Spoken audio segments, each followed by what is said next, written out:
روز 16 ایون با یک تشبوس سازمان ملل متحد روز قدردانی از مهاجران کاری در جهان است که به عائله‌های خود مبلغ می‌فرستند. در تاجیکستان نظام زندگی برای بسیار عائله‌ها اساسی و بنیادی شده است و وابستگی از پول‌های پدر و برادران مهاجرشان به ستون اقتصادی معیشی تبدیل شده است. سال 2021 مهاجران به تاجیکستان 1.8 میلیارد دلار پول فرستادند، ولی با وضع امروزه پیش بینی می شود که این پول امسال 2 برابر کم کرده شود. حالا می رویم از ساکنان میپرسیم که عائله آنها از کمک پولی مهاجران وابسته است یا نه. 100%.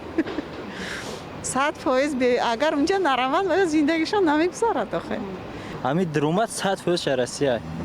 اگه اون شاید توجیستان نیست. 50% درآمد ما از حساب راسیه.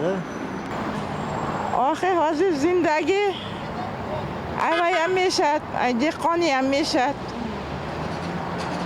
همین قدرن بچه‌ها پول میفرستند این سال کمتر شده است یا نه؟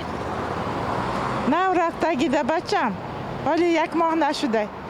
نه راستی که ما هم نفرستم. همش مهاجران همشو در روسیه درآمد میبیاد. از تاجیکستان کار کمه. چقدر بگم ما زیرا دام یک ماه دو ماه نه سوم کوی خیلی بگم که زندگی ما مسکو نیسته. اینجا از کدام حساب پیش میبره؟ حسابی نمیخوام کار میکنیم، فروش مکتب کار میکنیم. خیلی یک ماه دو ماه نه بچه کو کدر روی کیسته. پول‌هایی که مهاجران به تاجیکستان میفرستند 35-40% درآمد بودجه تاجیکستان را تشکیل میکند. این تماما نادرست است از نقطه نظر علمی و هم از نقطه نظر عملی. برای چی؟ برای آنکه اون پول‌هایی که می آید به تاجیکستان این همه این پول‌ها به بودجه نمی رود. این به هر یک عائله خاندان می رود و آنها چه خیلی که خواهند آن را استفاده می برند.